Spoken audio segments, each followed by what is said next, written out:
What's up guys, it's Sandal from Substance Over Style and welcome to a new video. I'm coming at you today from Bogota, Colombia, and I'm here in my beautiful hotel room. I'm staying at Hostel Fatima. If you guys are looking for a budget-friendly but beautiful place to stay in Bogota, Colombia, then this is your place. It's also really sociable. There's like loads of people here, loads of solo travelers who you can meet. Or if you're looking for somewhere a little bit quieter, then hello, hey. Then they also have a place around the corner called Fatima Suites, which is a bit more chill for a kind of older traveller. I probably would have stayed here because the vibe here is a little bit of a party hostel, which I'm not really too down with, but it's beautiful nonetheless, as you can see, very characterful. So anyway, I want to discuss a few things with you today. Focus on my camera's playing up. Hello. Yeah, I hope you like my t-shirt, my jumper. It's quite cold here in Bogota. I was not expecting that. So I've been wearing this jumper on the daily. Yeah, okay, so even though I'm in Colombia, I've been very connected to what's happening in London at the moment. I don't know if you guys have been following the news, but London's taking an absolute hammering.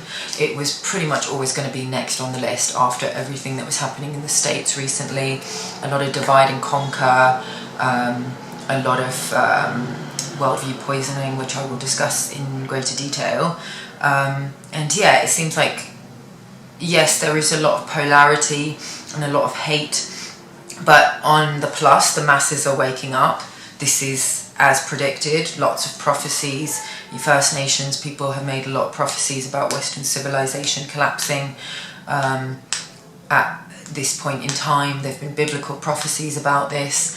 And you know, also, you know, the New Age, or like in kind of metaphysical communities, people have been talking about the shift in consciousness that we're currently experiencing. Unfortunately, we did know that it was going to be quite unpleasant and quite violent, but this is what's necessary for the masses to wake up. So I just want to go into a few of the events that have been happening in London over the last few weeks. The first one I want to discuss is Grenfell Tower, the fire that happened there. So, you know, if you've been following the news, then you'll know that a lot of people were killed in the fire. There's been a bit of a media and government cover-up surrounding the exact numbers. So far, I think that the confirmed dead stand at about 68, which leaves hundreds of people still missing. Over 300 people are still completely unaccounted for, and people who've been down to the site have said that they haven't seen any survivors. There's, you know, just a lot of people didn't even make it out of the building, so there's probably a lot of people whose bodies still remain in the building. And yeah, the media are just not being honest about how many people were actually killed in the fire. A lot of people that I've spoken to suspect foul play. We don't really know if that is the case. You know, we don't really have enough information at the moment to say whether, you know, it was foul play, whether it was arson or not, but some of the firefighters have been reporting that they think it might have been arson, but I'm not saying that for sure. What has been confirmed is it's caused a massive controversy to do with the whole idea of social cleansing. The fact that the council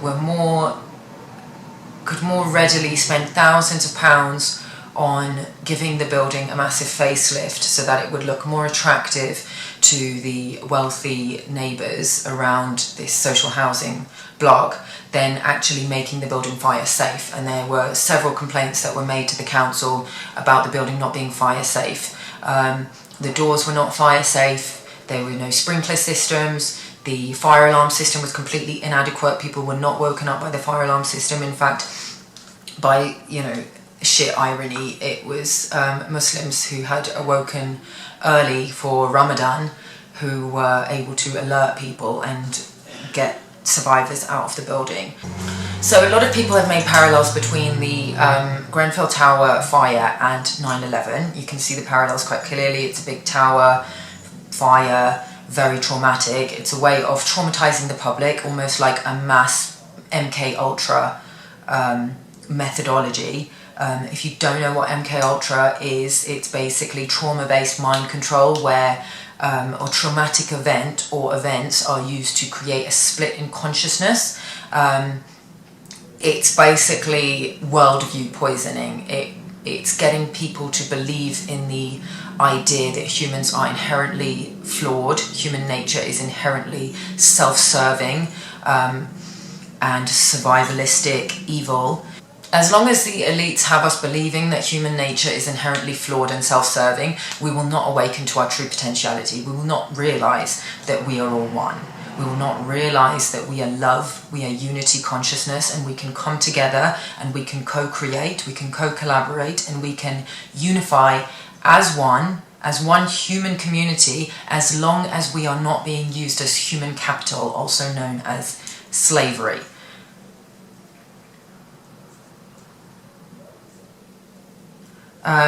Another thing that I feel Grenfell Tower is being used as is to create a class divide. Divide and conquer is basically one of the oldest tactics in the book. It's a perfect way to get the masses fighting amongst themselves so that they don't unify and they don't work together to defeat a common enemy, which is not the other, the rich, who are actually not the rich. They're actually just the relatively well off, or white people or black people or Muslims or men or women. So it's kind of creating a class divide at the moment, and I've seen a lot of people sharing stuff about how selfish the people around in the vicinity are, because they're complaining that the residents who are being rehoused in luxury accommodation is going to bring their property prices down, which is obviously horrific, but these people are not the real enemy. Like, the real enemy are the people in government, the people who we keep on giving our power and authority to rule over us. So that's what we need to kind of come together and realise, instead of just hating on each other. Okay, so the next thing I want to discuss is the election. A lot of drama with the election. It's just another way to divide us.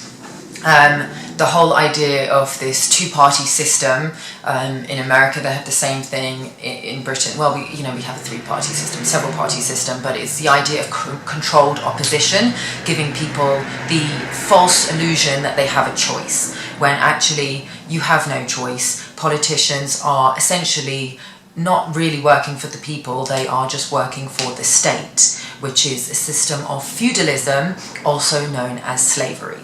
The state in Britain, if you look up the history of the state, it was created in order to tax the public so that they could raise money for war. And you definitely need to do your research on the history of that. That's what the state is for. Before that, people still organised, they still created infrastructure, they still created systems.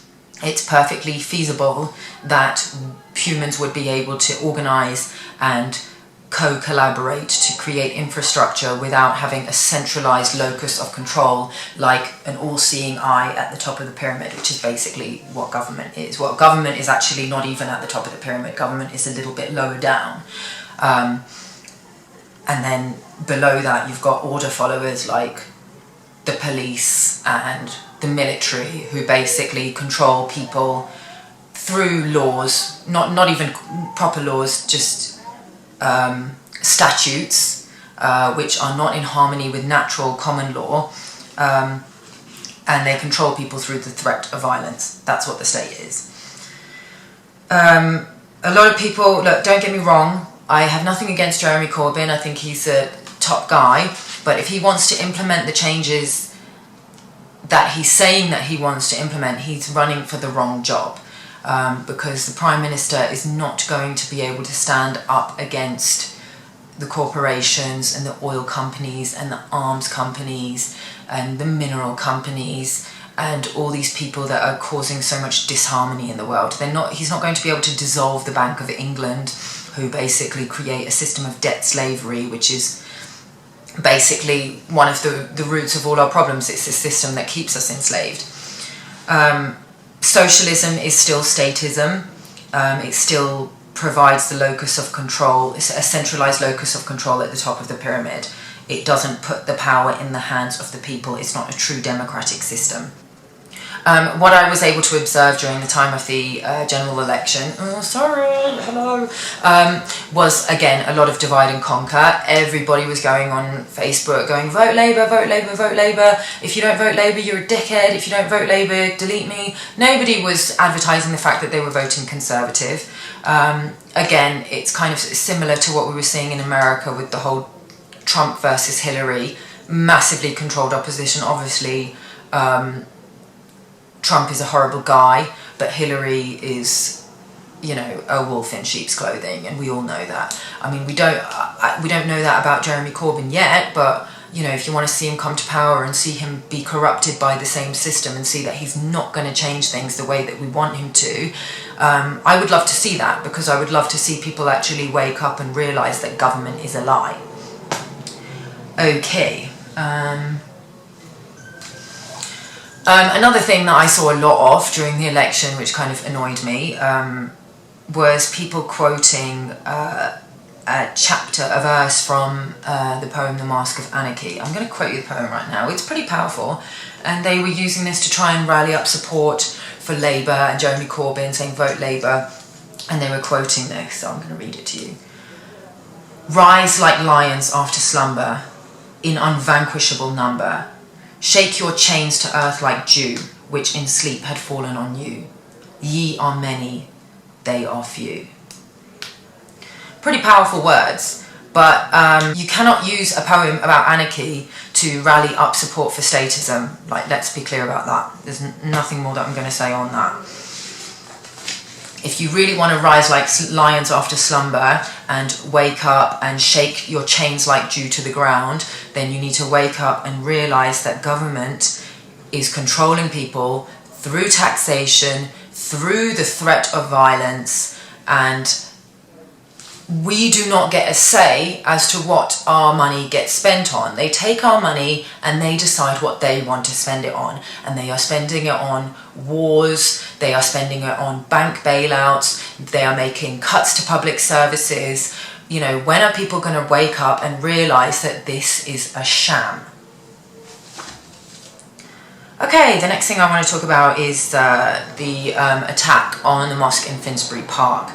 It was interesting because I was just talking to a friend about 2 days before this happened, and he was advising me that I should probably stay in South America for the duration of the summer. I was supposed to be returning like next week to London, but he said if you can stay in South America, then do, because London is probably going to get a lot more violent. We're probably going to see rioting in the streets.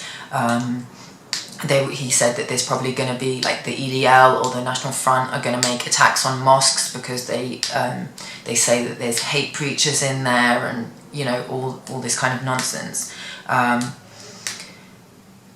2 days later, the attack on the Finsbury Park mosque happened, and initially there was a lot of media coverage saying that it was a suspected terrorist attack. In my opinion, those headlines, I think, are designed to be deliberately racist and deliberately stoking the fires of controversy and hatred, because quite clearly, you know, it doesn't matter if you're Muslim or not. If you're going to do something like that, you are a terrorist, and that's quite obvious to everybody now. But I think they've now come out and said, okay, fair enough, yeah, he's a terrorist. So yeah, it's not really surprising that an attack like this has happened because of all the recent spate of false flags that we've had in the UK at the moment. And let me just be very clear, when I use the term false flag, I'm not saying that the attacks didn't happen. I'm just saying that they were not for the agenda that is being promoted by the mainstream media narrative. It's well known to everybody who's woke that the named attackers in the Ariana Grande concert and also the attack in London Bridge were known to MI5. They were actually part of, the network of Mujahideen, also known as Al-Qaeda, now known as ISIS. And they were allowed free travel in and out of the UK. One of them was a British Libyan who was basically recruited to fight in Libya. And it's just, the narrative that's being spread is that these guys were ISIS supporters, which is just completely ridiculous, because if you were a genuine, let's say, jihadist, we'll use the term jihadist, but if you're a member of the Islamic resistance against imperialism, the imperialism that's happening in the Middle East, which is, wars of aggression, colonialism, what's happening in Syria right now is just an argument between Putin and America. They want, America wants this pipeline to go through Syria, and Putin wants a different pipeline to go through Syria, which Assad also wants. Assad, who is a former CIA puppet dictator, no longer towing the American line. So not just the American line, but the coalition line.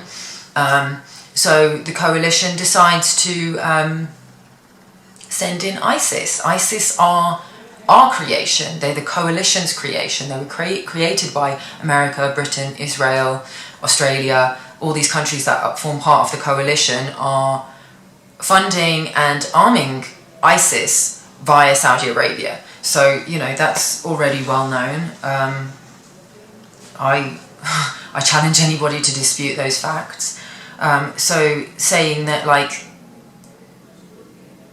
any jihadist is going to be an ISIS supporter, well, that's probably true, actually, because they probably are ISIS supporters, and they are working also for the coalition to promote a divide and conquer agenda, to promote fear and hatred of Muslims, to get the people behind, to support military action in the Middle East, and support imperialism.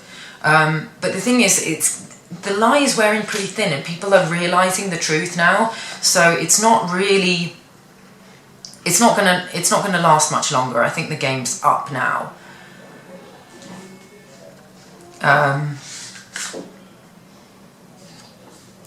Okay, so what do these elites not want to see?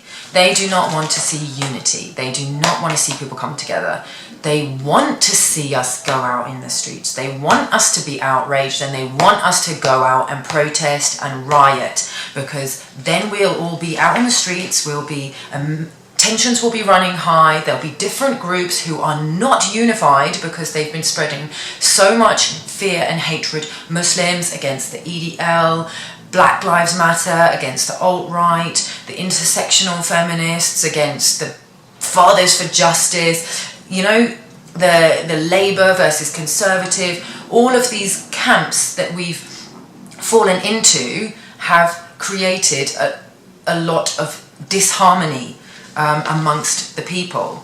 The last thing they want us to see is for us to come together and realise that we as the people, as the 99%, have more in common with each other, no matter what our political leaning is, or how we feel about social justice, or how we feel about animal rights. We have more that unites us as enslaved human beings than we have with the fucking psychopaths and Satanists who we keep giving our power to, we keep voting for, and we keep on saying, yes, please rule us. We need a mummy and daddy to make laws and protect us. Yeah. Those who are familiar with the law of attraction will know that the universe answers to those who have a clear vision of what they want to achieve. The universe answers those who have unity, those who have left and right in balance, who have masculine and feminine in balance, the feminine principle of care and the masculine principle of courage and right action in the world. Currently, most people do not have those in balance, and I've talked about that in some of my other videos, and I will continue to talk about that in my other videos. the elites are, even though they're working for quite, you know, an evil, self-serving agenda, they are unified. They conspire with a common goal. Like, yes, there is, you know, maybe we can see that, you know, America's fighting Russia and this, that and the other, but actually when you go to the centralized locus of control at the top of the pyramid, that again, it's just controlled opposition. It's just giving you the illusion that they're fighting amongst themselves, but really it's just because they want people to be fighting amongst themselves. They want to see World War III, which is pretty much already started. I mean, ask anyone in Syria or Libya or Iraq if they don't think that World War III has already started. It has. And, you know, there's a good chance that we might see it in Europe as well now. Unless we come together. This is what I'm saying. Yeah. So, what's the solution? I mean, people talk about going out into the streets, protesting, taking our power back and all that sort of stuff. We could protest, we could go out into the streets and we could show our outrage, but who would we be showing it to? We'd be showing it to the government. We'd still be giving our power to them and saying, we're angry at you, you better change something. We need to organise. We need to actually come together as a community, not out on the streets with placards shouting this, that and the other. We need to just get together in small rooms, have conversations, discuss the kind of world that we want to see. The word anarchy literally means, and most people are confused about what the word actually means, it means without leaders. So it's a truly democratic process where the people decide what happens. So we need to come together as small communities and decide how we want our communities to function.